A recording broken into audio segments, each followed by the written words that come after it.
morning, ladies and gentlemen, and welcome to the Cisco Virtual Learning Series. I am John Roguray from Cisco, and just a few rundown of reminders before we start.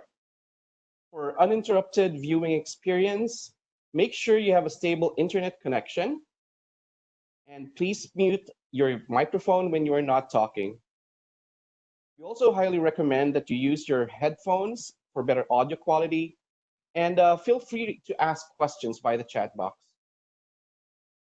And now to officially start the program, let's all welcome PLDT Enterprise's CRM head, Dick Perez.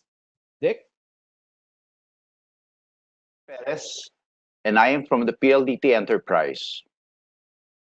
Nowadays, there's so much talk about the COVID-19 crisis, and a lot of companies are scrambling for ways on how to deal with it.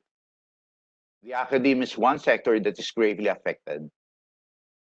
The schools are trying to find ways on how to effectively communicate and deliver the learning content to their students, be it on a virtual classroom type or one-on-one virtual coaching.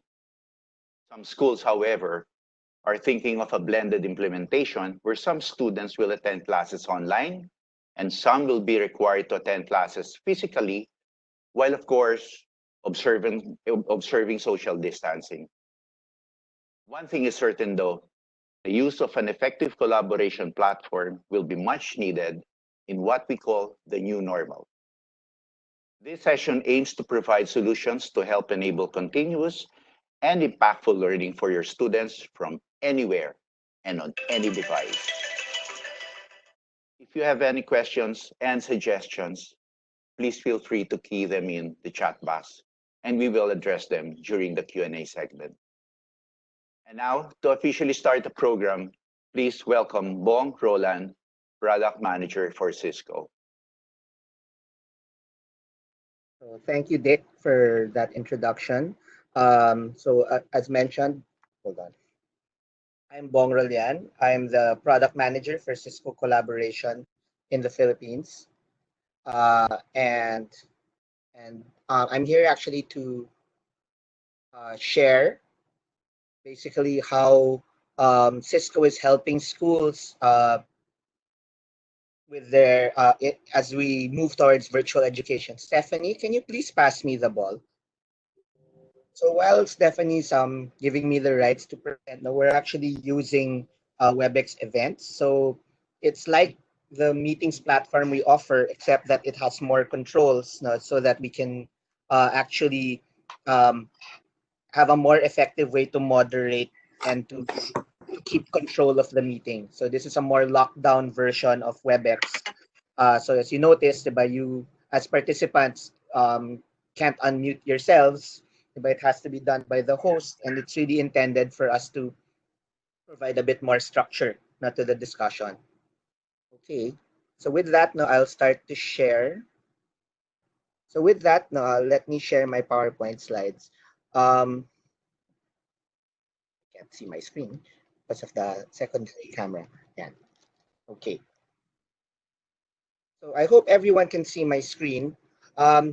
So Cisco, since COVID started, we've actually looked at how do we actually help our partner schools, our customers, deliver content on given the situation that we're in.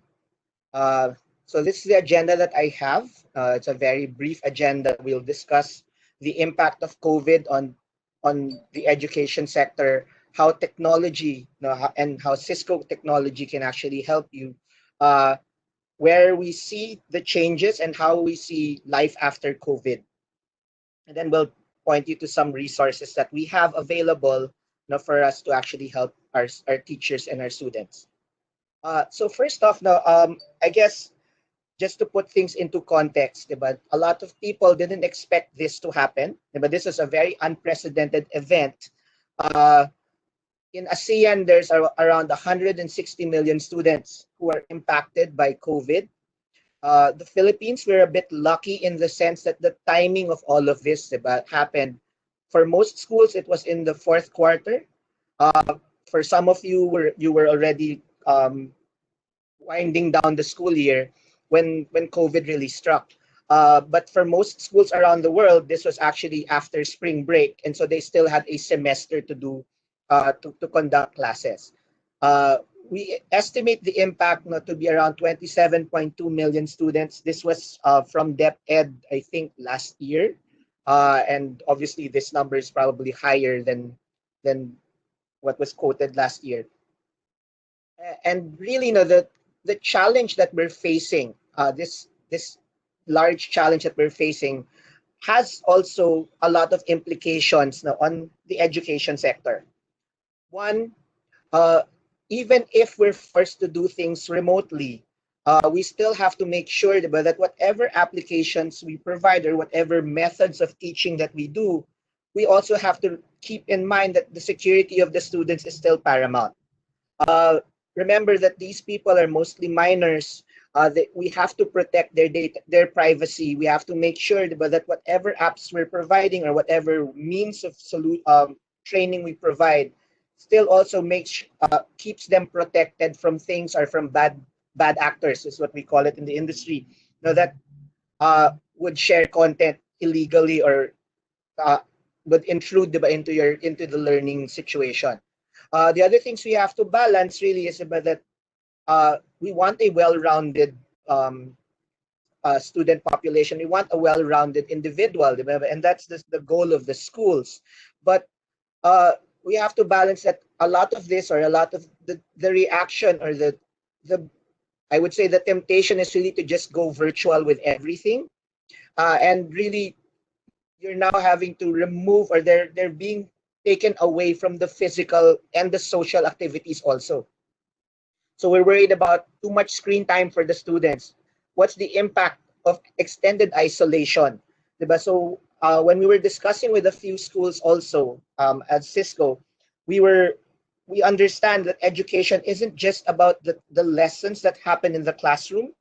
To form a well-rounded student, it also includes that social interaction is very important. That there are other activities.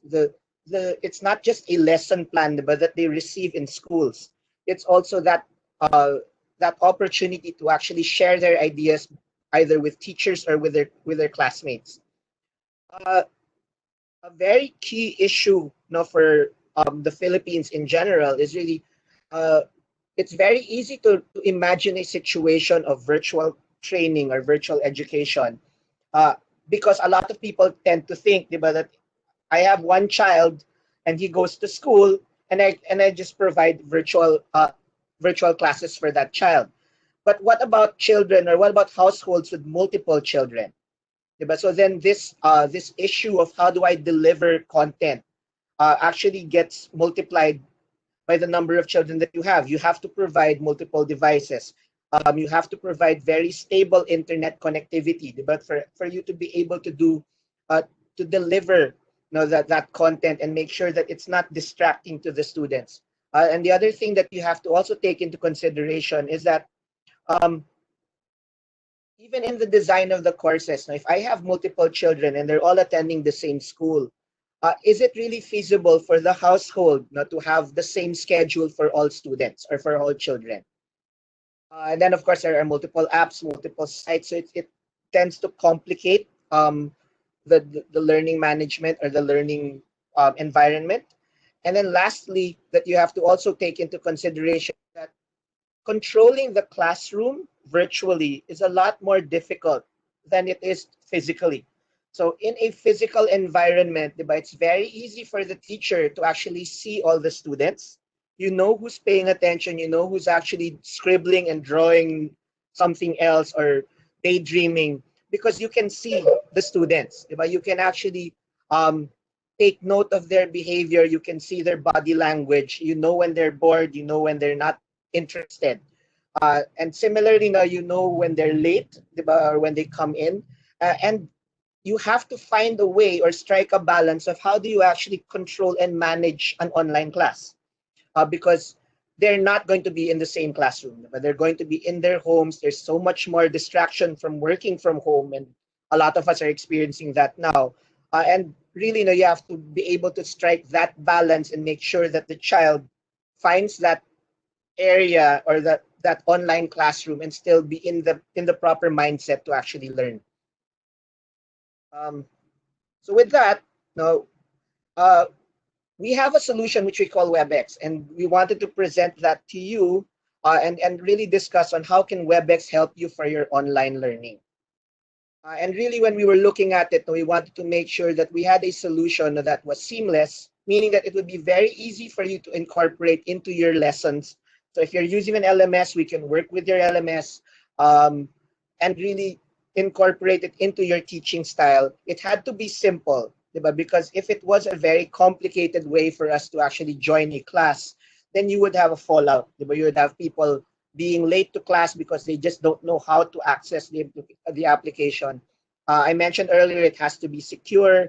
Um, it has to be intuitive, but it has to be smart, and then you should also be able to get support if there are issues now with the class. Uh, I'll focus in on two main products, and then I'll briefly describe what those differences are. So for Cisco WebEx meetings, so this is what we're using now. It's really a face-to-face discussion. So imagine that I want to start a class and I want to have students. So I have that, think of it as your virtual classroom environment where people come in at 9 o'clock to learn math or English, and then the teacher can actually share content, discuss with the students face to face. You can see your students' faces when their videos are on, and you can um, create polls and actually have question and answer. So uh, Cisco WebEx meetings is a very good solution if we wanted to do face-to-face classroom discussions.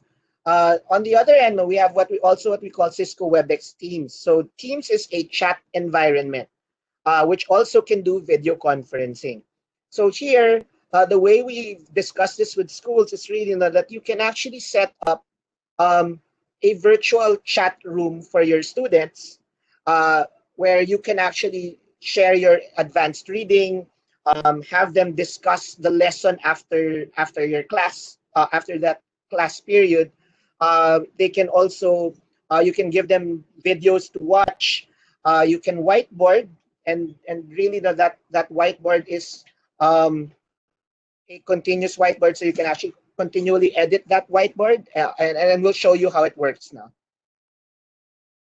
So how do you start a class? So first off, now you have to schedule a class, and so we're showing you different ways to do this. So on the left side is an iPad, but it could be any tablet, and then on the other side is a laptop, diba? So you could schedule it from your app or from the tablet. Just indicate the schedule for the math class or for the science class and so on. You can actually invite your students now via email, as well as set a meeting password. So it's very important now for us to set passwords because then it keeps the class not private. The other thing that we wanted to mention is that you could also set it as a recurring schedule. But so that way, if I have class every Monday or every Wednesday, then I don't have to keep sending an invite every Monday or Wednesday. I just have to set it up once, and then it populates your students' calendar for that entire duration.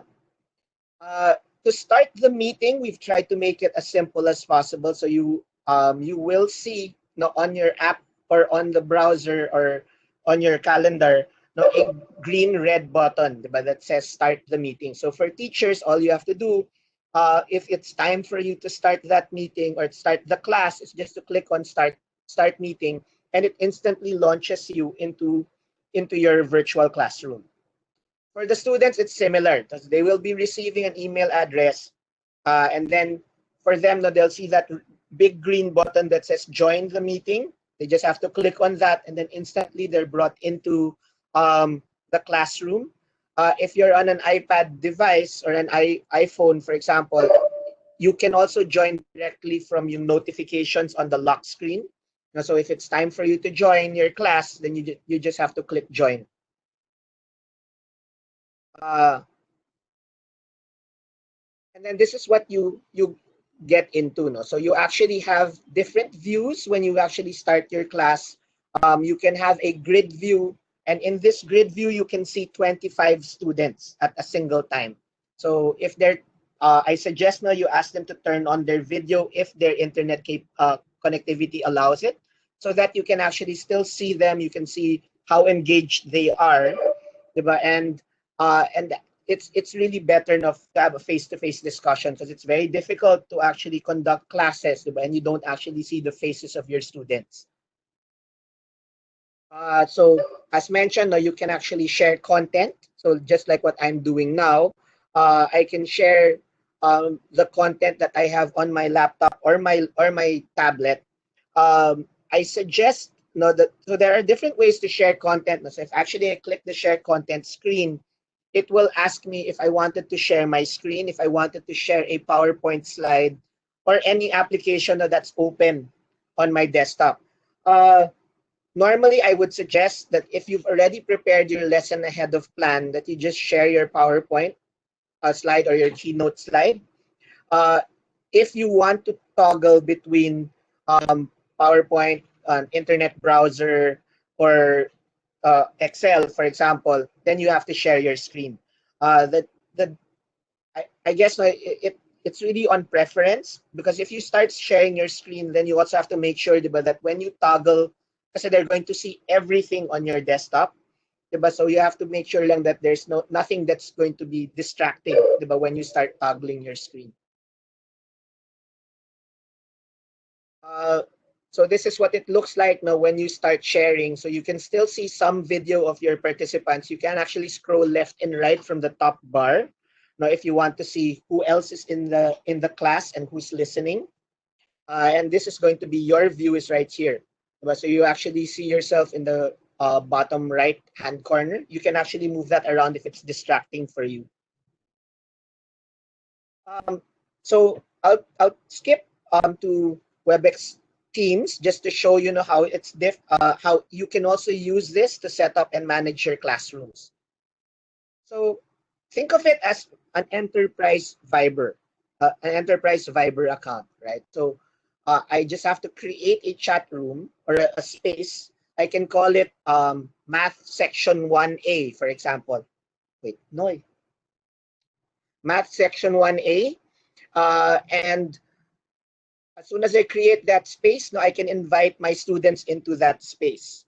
So I can invite them by email address. If I already have them, if I've already chatted with them before, I can invite them by name.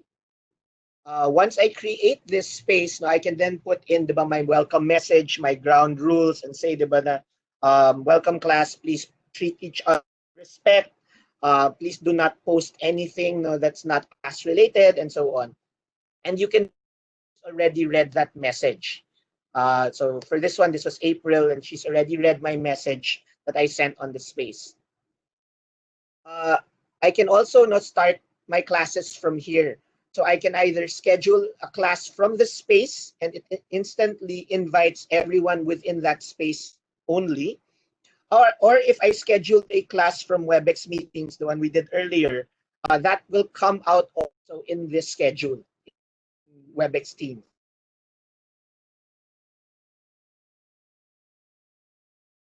Just know the class within the space, and so I can click on join, diba? So you see, diba, that once that class is scheduled for this time, it instantly reminds me. It goes to the top of the queue of all of my spaces, and it says that there's a meeting ongoing, and it's time for you to join now. It also shows you how many people are already in the room. So here it says there's only one person at the moment. That's probably the teacher. But you can also see how many students are already inside, and also if it's already started, how many minutes has it already been since the class has started.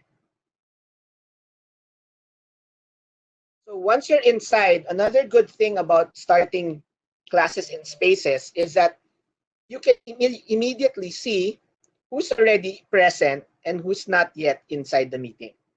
So as you notice now here, it says that I'm already in the meeting, but all of my students are still not in the meeting. So everyone I've invited to this space, diba? And once I start this meeting, everyone who's invited in this space, if they're not yet in class, I can actually see who was supposed to be here but not yet in class. So it's easier for me to do my class attendance. It has the same controls now as WebEx meeting, so you can mute, you can turn on and off your video, you can share, you can look at the participants, you can open the chat, and then this is just more options. So under more options, now you can lock your classroom. And we've heard a lot of discussion, there were a lot of concerns about bad actors entering the classrooms and then sharing content, or whether it's racist or obscene content. So I do suggest that once your class starts, to lock the classroom. When you lock the classroom, think of it as it's the same as locking your school grounds or locking or just closing the door of your classroom. When your student is late, so you will see in the participants panel that there's someone waiting outside, and then you just let them in. So you'll see the name of that person, and then you can decide that if that person is still allowed to attend the class or not. So now that it's time, so now that we've set up the class, we've already shown that the students can enter the classroom and they know how to attend their classes. What are the tools that are available for us to start teaching? So these are the features that we have for the for teachers. So first, the in-meeting controls. I can mute and unmute. I can start my video. I can share my content. I can look at who the participants are or who are my students already inside the meeting or the class. I can record the session. So if I wanted to do a class, but I wanted to record it so that they can review it later, now I can actually record the session also. And then, of course, I can end the class when it's done. I have the same controls now, whether I'm using a tablet. So if I'm more familiar, if I'm more comfortable using a tablet, now I can actually do the same things I can do on a laptop, except now that the view on the tablet, you won't be able to see 25 participants. I think the maximum that you'll be able to see at any given point in time is 4. So I mentioned earlier that you can actually share your screen. So part of the title, it says sharing your screen on Mac. We do have a partnership because we're working with Apple to help promote virtual learning in schools. But do note now that it will also work on any other device. So it doesn't have to be a Mac, it can be a PC. I'm actually using a Lenovo at the moment. And so it will work equally well on Windows and on Mac. So as I mentioned earlier, now you can share your screen. And when you start sharing your screen, you can also choose to share any open application. If you plan to share video, there is a button on the top to use to optimize the sharing for video. So by default, WebEx actually doesn't optimize it for video. It optimizes it for audio and content just to save on bandwidth. But if you want to play a YouTube video, for example, and you want the sound to carry over, then you just make sure that it's optimized for video. So sharing your screen can also be done on an iPad. No, the difference lang on an iPad is it's called screen recording. So we're using the native screen recording of the iPad. So when you do screen recording, you just have to click on WebEx meetings or WebEx Teams, depending on what you're using, and then it will broadcast that across the meeting. The other thing I wanted to show you is that you can actually whiteboard on WebEx Teams and on WebEx meetings. So the whiteboard function on an Apple, just to share with you, but you know that the Apple can also handle multiple apps in the single screen. So this one, we're just showing you that we can actually use WebEx together with that multiple app sharing, so that, for example, I can pull up the math class or the math exam and then show them on the side how do you actually solve it, how do you get to that answer. So obviously the guy who was doing this demo wasn't a math teacher, so hindi na siya nakatuloy after copying the question, but you get the point, that you can actually show them step by step how this was actually computed, so that we could derive into the solution together with the class. So as mentioned earlier, no, with WebEx Teams, I can actually do messaging. I can do continuous whiteboarding. I can share my files. So that's before, during, and after the class. So if we restructure the classes, because I know there are a lot of discussions on how do we then deliver content. Diba? Is it going to be all virtual? Is it going to still be the same amount of hours? No? So if math was used to be every day for 40 minutes, no, is it still the proper way for us to do it now, or do we have to make the content shorter and so on? So with that, no, we're looking at diba, alternative ways to actually enrich that experience, and we feel no, that you can use chat diba, as a way to continue that education because you probably have less screen time or less face time with the partners or the students. Sorry. The other things we're looking at, no, and this one points back to um, eventually after ECQ and after GCQ, when we have some semblance of going back to the classrooms. No?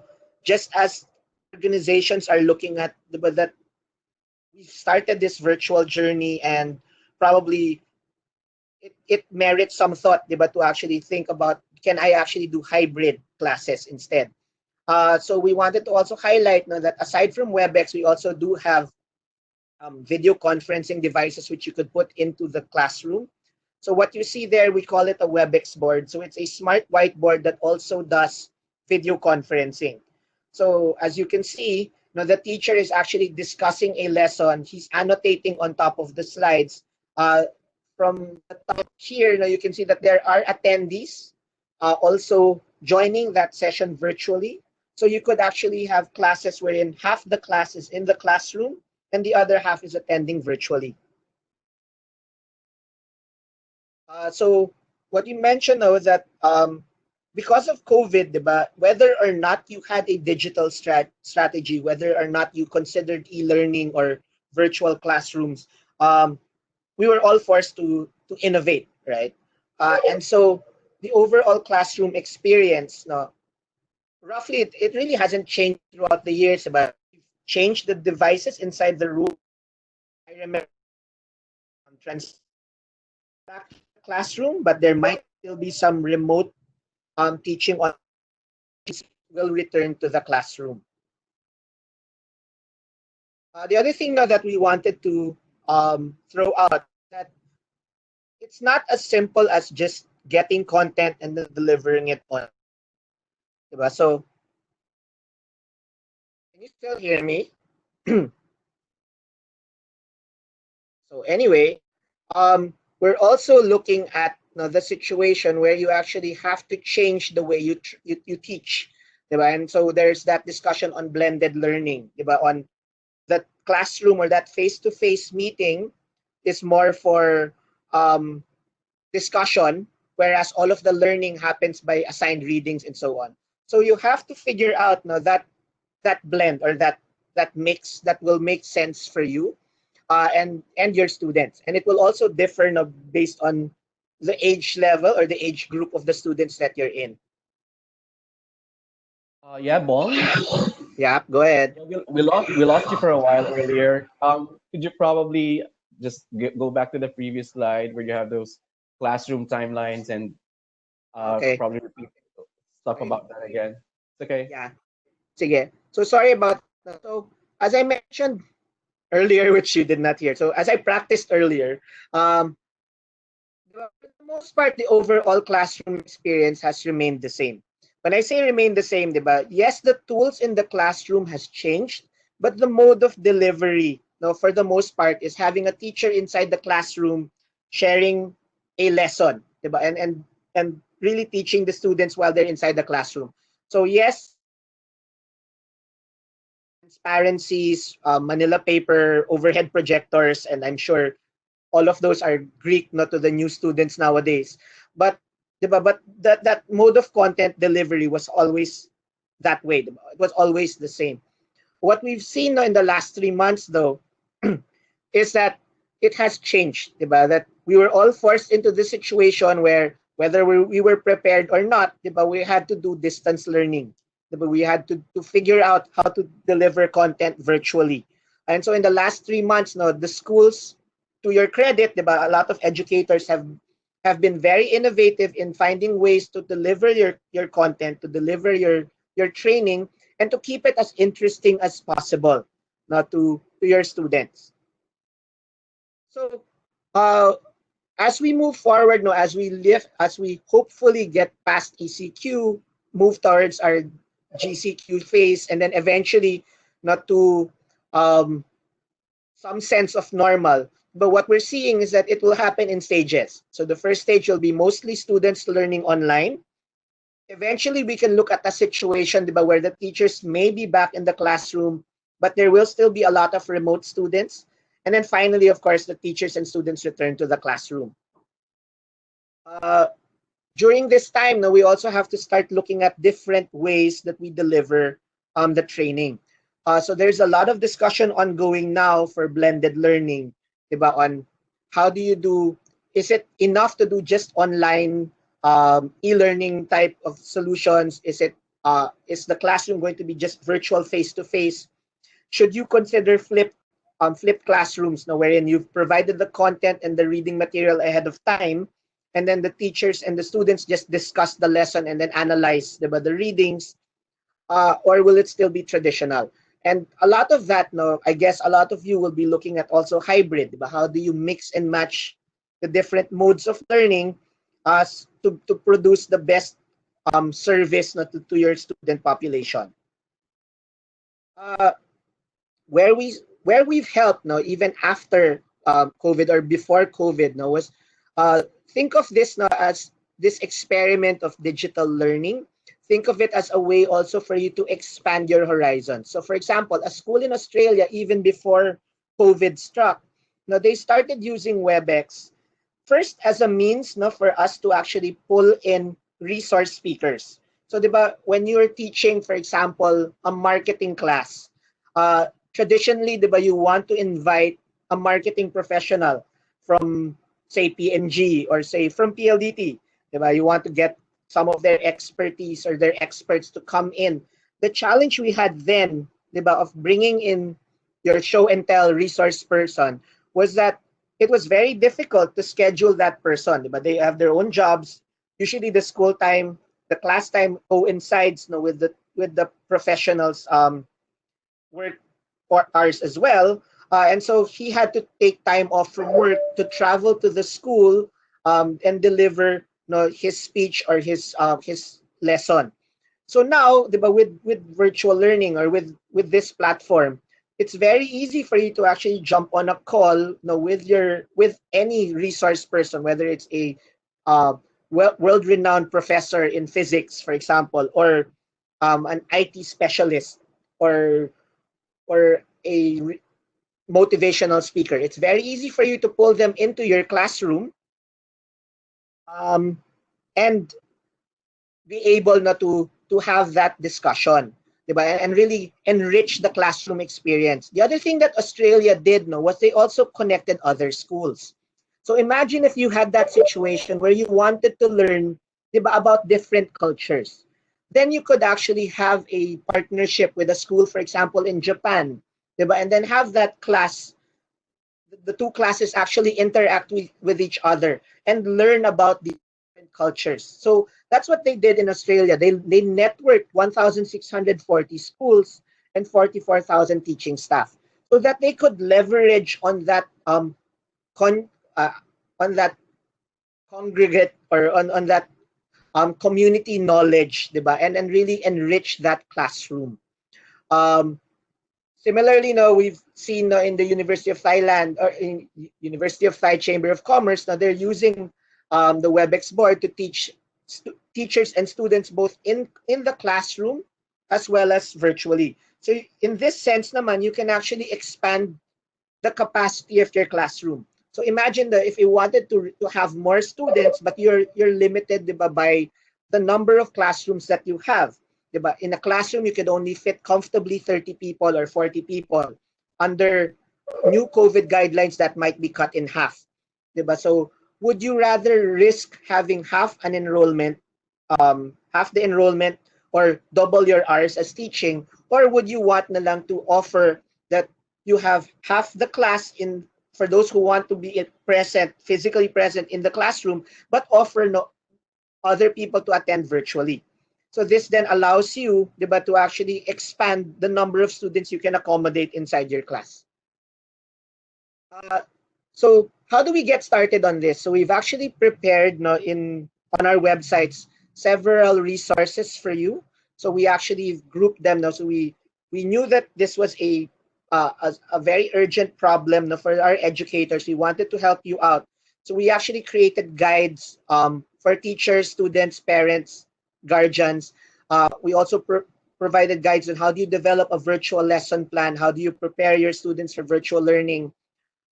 We have remote classes. So we actually have two key speakers. So Laura Hamill used to be an instructor, and let me see, Dr. Lansford is an instructor, and we've provided.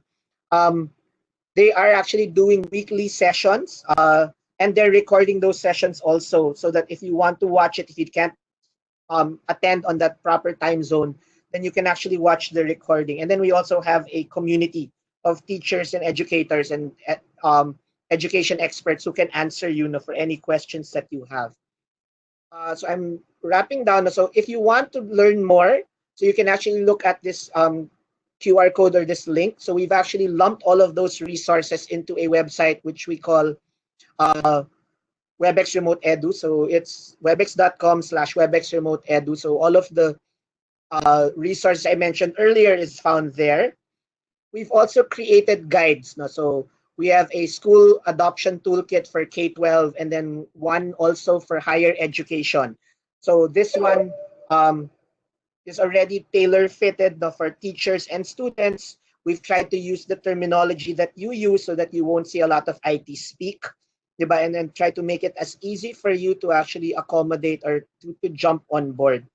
No, so with that, no, I'll stop right here and I'll give it back to John Rowe for if there are any questions.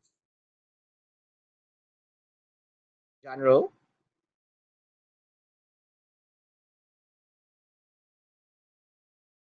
Wait, let me check na rin. I can't hear you, John Rowe. Oh, yeah. Hey, thanks so much, Bong. Yeah, so Okay. right now our virtual floor is open for any questions that you may have. Please feel free to unmute your mic if you want to speak up and raise some questions to our speaker earlier.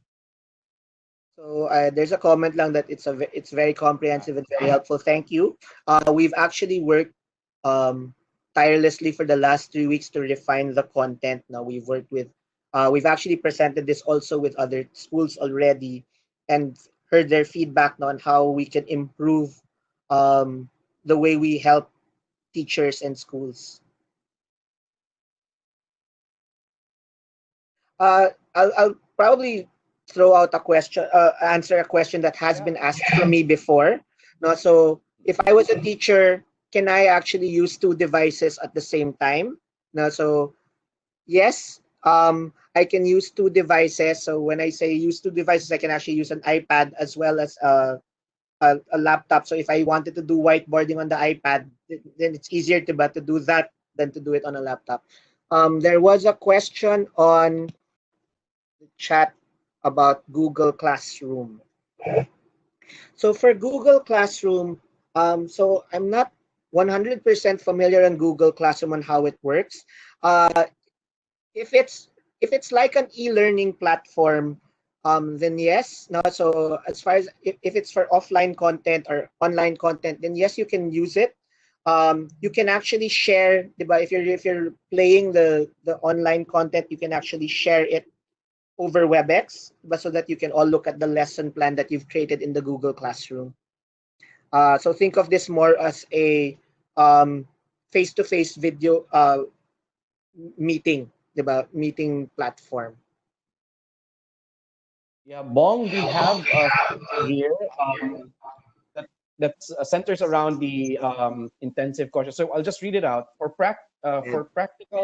practice intensive courses, those that require laboratory use, specifically for engineering programs, what could be suggested to still acquire needed competencies even if there is no in-person classes? So I guess this centers around how Yeah. WebEx could be a good platform Um, for laboratory classes. yeah. So I think now for engineering, 'di ba? I think there are two types of labs, 'di ba? So one is on science and then the other is on engineering. Mm. For engineering courses, no, I think we may need to explore, 'di ba, virtual labs. So when I say virtual labs, if the type of equipment you're teaching, offers some form of virtual environment, 'di ba, then you can actually still sponsor or create those types of labs. So just as an example, si Cisco, 'di ba, when we teach networking to our networking academy, right? Yes, it's also good to have the equipment, the routers, the switches, and all of those devices on the table, but it's not a very effective way. So we also have what we call demo labs, diba? So with demo labs, then you can actually um, have the virtual environment, so you can simulate it without actually having the equipment there. So it would depend on what you're trying to teach, and then if you can find that content online. For science, I think now you have to just figure out how to to do science experiments with items that they can probably commonly find, in their homes. And anyway, there's video, diba? So you can actually see them and see how they're doing or how they're progressing. Uh, Can I stream to FB Live? Yes. You can stream a meeting, this session, to FB Live or YouTube or Instagram. So any real-time media platform service, no, we can actually stream it to that if you wanted to. Does this app require high-end gadget to be able to maximize its features? Um, Not really, diba? So for as long as you're using an Android tablet, an iOS tablet, it should work. You can also use a phone. So we've actually also joined WebEx meetings on a smartphone, and so that should work, naman. Um, just a clarification: the whiteboard can be used in iPad or any and yes, the whiteboard can be used on an iPad, on any Android tablet. It can also be used on a PC, no, but it's just not easy to whiteboard on a PC, diba? So I've tried it. It's not a very good experience. Um, what are the plans available?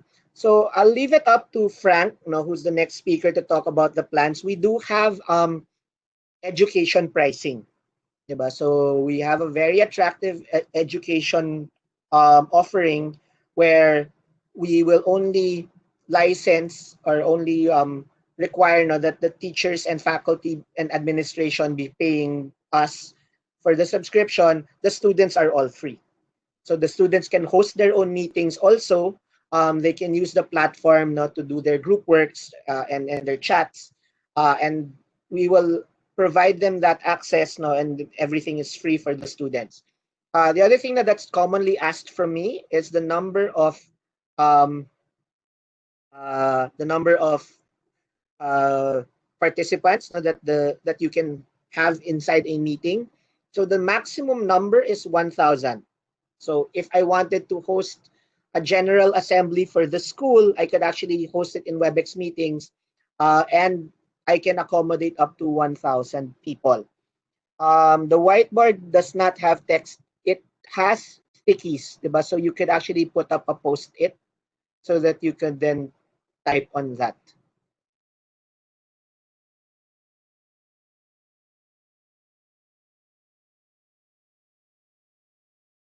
Questions pa? Yeah, are there still questions from everybody? Uh, Please feel free to speak out over the mic or just type away over the chat box. Are the apps you use in virtual learning free? Uh, so um, the apps, we actually don't have the virtual learning content. Diba? What we're offering is just the platform.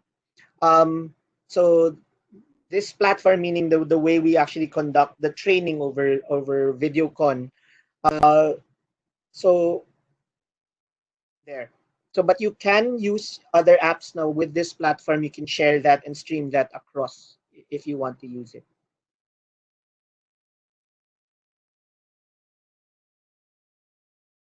I'm trying to see sa chat if I missed anything. Will you be able to get a copy of your deck and presentation? Yes. So I already gave it to PLDT so they can actually share it with you.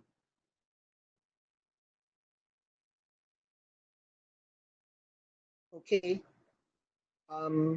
If there are no more questions, so Yes. Yeah. meron So pa.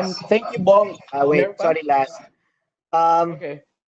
there were some who tried to capture. Uh, yes, it's affordable. Trust me. Uh, you just talk to Frank later, but it is an affordable platform for schools. Not just don't tell the businesses that we offered it at that price because we can't offer it to the businesses. Is Cisco a state platform stable and reliable even if the student, learner, and teachers using data only internet? Um, so it's a tricky question, diba? Yes, it's stable, but of course, as you will need to sacrifice, diba? For example, you may need to not just turn on your camera if you can't really handle um if your connection can't handle the yung yung bandwidth. We have no been using it even before COVID on our phones. John Rowe knows this also. We don't have when Cisco has meetings. No, if we can't attend our forecast meeting, for example, with our boss, it's not an excuse not to attend if you even if you're not in Manila or if you're driving, kasi we can attend on via our cell phones using data.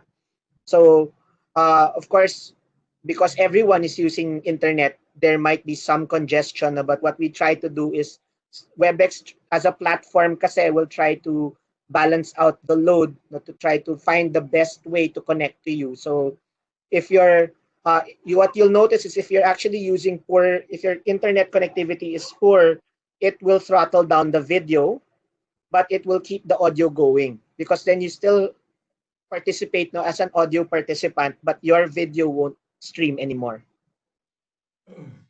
So that it happens automatically. It will try to um, optimize the use of the bandwidth that it has. All Okay. right. Hey, thanks so much, Bong, for answering all the questions. I'm sure everybody learned a lot about how WebEx could be a good platform for virtual classes. Now, moving on, we have our friend Frank De Jesus, Senior Product Manager of PLDT, to discuss further on how PLDT is using WebEx and offering WebEx to help more academic institutions, especially in this time of the COVID-19 pandemic. Frank? Okay, thank you, General. Hi, everyone. Good morning. So I'll be sharing my screen first. Okay, so regarding on the pricing, I will be discussing the pricing later on. So please advise if you can see my screen now. Yes, we can see it. Okay, thank you. So regarding the concern for this school year, so we provide the solutions for you. So to keep your classrooms connected anytime, anywhere. So we are offering a free 90-day trial just to jumpstart on this situation. So you can get in touch with your relationship manager or please contact me. On the pricing, so please look at a 200 pesos per license. So something like that. So soon we will come up with a firm pricing, but just just for now, it's just like 200 pesos per license. So imagine that. So if you have this pricing for your school, and then it will be billed to your to your company. So per teacher, so it's a minimum of 25 license. So imagine so to it's below 200, then just multiply to to X number of your teachers or staff that will use the WebEx. And then for other trials, the other requirements for trials is what we need is your name, your telephone number, your email address, and your designation, and that's it. We will configure your pre 90-day trial immediately. So you can now ask questions. If there is questions available from the participants, you can raise it now. As for those who would want to speak up, you may unmute your mic and feel free to raise those questions. Or else, you can also use a chat box to type in your questions or information that you may want to ask from our speaker.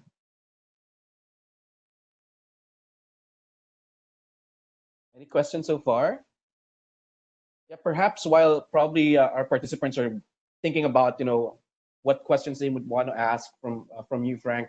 Perhaps you could share a thing or two about typical concerns or questions that other customers we have been engaging with have asked you in the past about, our WebEx offering. Okay. So maybe the 200 pesos per license is it per month? So you have so we will going to bill you every month on 200 pesos per license per month. So the 90-day the free trial will go up to to 90 days. So you can maximize it after 3 months. And then after the free trial, you can convert it to a paid version. So it's like a 200 pesos per month. So or it can be lower.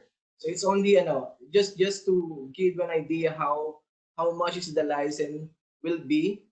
It's very the rate is very competitive and in the market right now. Okay.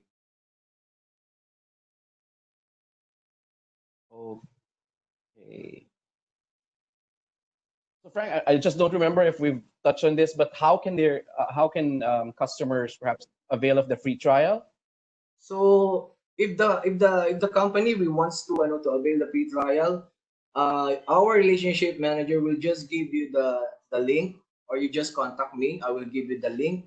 Then the link will ask you a few questions, something like name, designations, contact number, and your email address. And once we get it, and then we will get back to you as soon as possible time to give you the access of the free trial. So I suggest in the school, so just ask your IT manager or IT admin that who will manage the system or the portal for you to add the teachers or the end users. Yeah. Okay, Frank, we have a question here about WebEx integration into LMS, like Blackboard LMS, or perhaps you can discuss, you can say something about that. Yeah. Of course, Cisco WebEx is ready to integrate to learning management system, meaning we can integrate to Blackboard, Canvas, or Moodle. So and any available learning management system in the market. So the learning management system is separate to the Cisco WebEx. So we will just give you a API, a connector. So it has no cost from you. So we will just integrate. So as we speak, the API connection is already available. We have some conditions and requirements for you and your company to connect via API. We will give you the instructions. Genre, there's also a Okay. question. No balloon charges. Is there a balloon charges? No, there is no balloon charges. What we are saying is it's a per license. And then if you want to integrate your elements, there is no charges. We will just give you the API connector. We're very transparent to you. No hidden charge. Yeah. Yeah. Okay, Frank, I think we have two questions here. I'll just put them together. One is that how much will it cost for teachers if they want to have an interconnection for them to use the WebEx platform? And second, perhaps you can integrate this. Would there be a contract term. Let's say um, they have to be subscribing to the service over a number of months, or is it on a month-on-month basis? Okay. The target price or indicative price may be below 200 pesos, and then it's a per month per user, and then our minimum license is 25 license, and then our contract term is the minimum is 12 months. And then if you, for example, the one that mentions by Bong, if you want to make a hybrid setup, let's say we will add like a WebEx board, it will be add up. It has a separate amount. If if you're going to use the hybrid setup, if you like to put a WebEx board according to sizes, no, it could be 55 inches, 75 or 80 or 70 inches or 85 inches. It will add up on top of your monthly charges per license. Yep. On the internet connection, they're asking about how much it will cost for teachers. Perhaps this is a question on whether there's also a special pricing for teachers on internet connection fees. Yeah, for the internet connection, it will be separately. It will be billed separately, and then we will come up with a plan for these educations. We are collaborating internally to give you a full story of our educational plan, and then um let's see. We will just update you the soonest possible time on the commercial pricing, but just to jump off and then to answer the present conditions right now, we are offering you a pre 90-day trial. As soon you decided to jump onto the paid version, we can convert you immediately.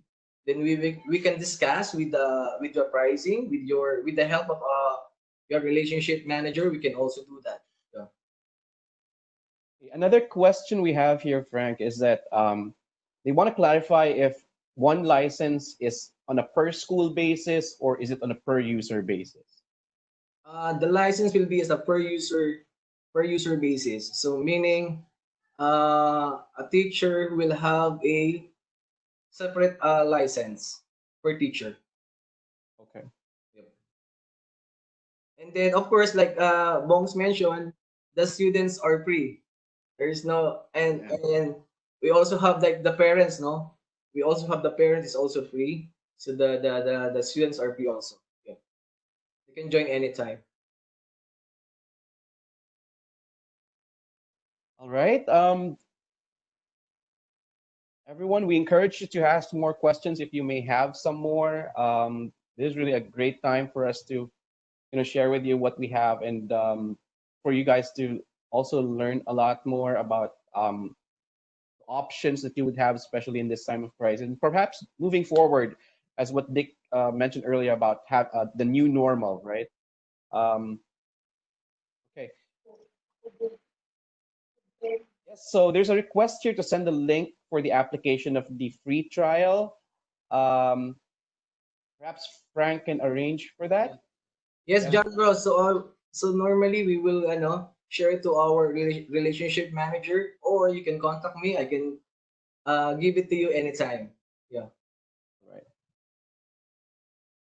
So Frank's contact details are on the screen right now. I think we can use that to to reach out to him moving Just forward. message me. Just give me a text or Viber me. Then I will give you the link immediately. Okay, another question we have here. Are all teachers required to have it if we use the platform? Yes, it should be. Yeah. They have to use a license for them to teach virtually or online. Yeah. Okay, there's a clarification question here. If it's one license per user, does it have a coverage or is it unlimited? For the per license or the per host license is they can host a meeting and then the participants can join up to 1,000 participants. So just like Bongs mentioned, it has an advantage for the physical classroom. The physical classroom can accommodate up to 30 students, but for the virtual learning, for the with our offering, the teacher, for example, is a math class or a science class, they can join the participants more than a 30. We can accommodate up to 1,000 participants or attendees in one session meeting or one virtual class. Okay, we can still probably accommodate two more questions. Okay, here's one. I belong to a big school. Will there be a plan good for a big population of teachers? Yeah, actually, we are very flexible. The number of licenses that we are selling now is, or we're telling now is a minimum of 25 licenses. You can scale up.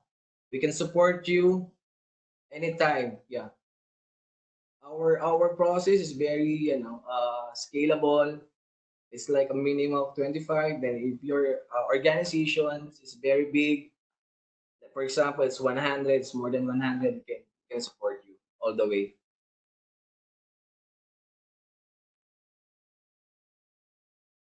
Okay.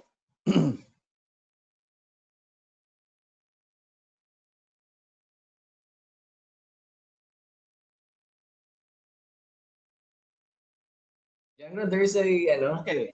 two Yeah, teachers there, sharing one yeah, there are license. two. Yeah, there are two more questions here.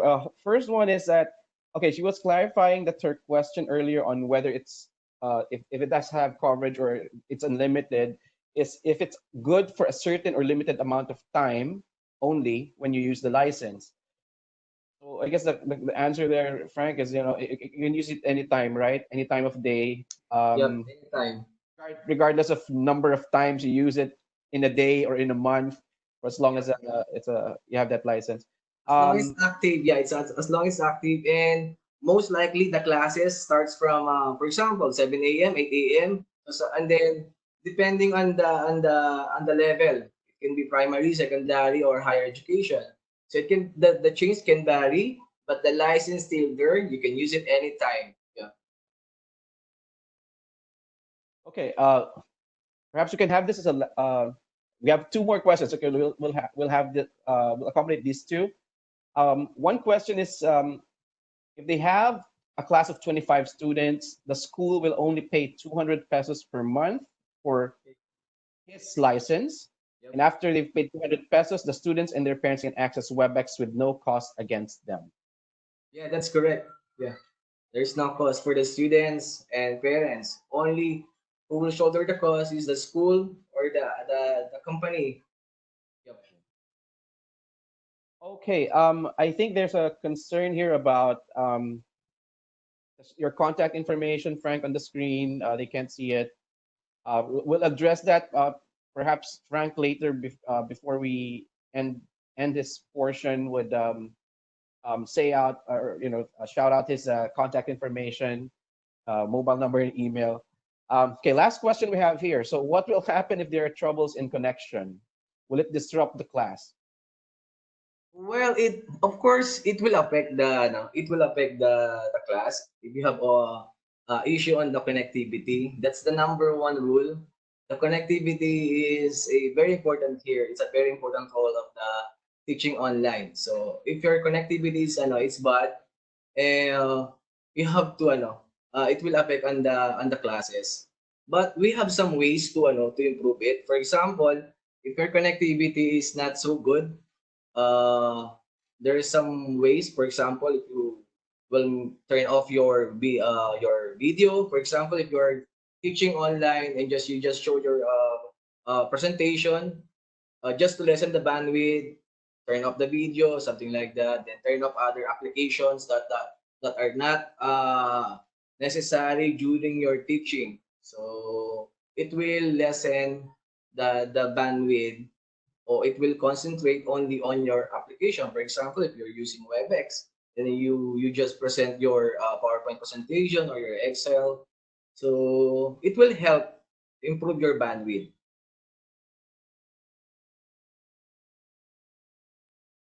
All right. So Frank, thank you so much for being for answering all those questions that we have from the participants. Um, for any further questions, feel free to contact Frank via email at franco.dejesus@ipc.com. Mhm. I'm sure Frank will be will be replying to you in a timely manner and supporting you all the way to make sure that you get a better understanding of how this can help you more, uh, especially with online classes. Okay, so moving on, um, we would like to call back our dear friend Mr. Dick Perez, PLD CRM head, for some closing remarks. Dick? Okay. Thanks again, John Rowe. Boy, that was really an interesting discussion. And we hope that you learned from the insights shared by the speakers. It's so refreshing to know that a lot of groups are working together in finding ways on how to provide continuous learning to the students. In the end, however, what is important is that the learning content must be delivered to the students. At this point, we're coming to the end of our session. So if there are no more questions, we'd like to thank again everyone for joining us this morning. Stay safe and God bless all of you.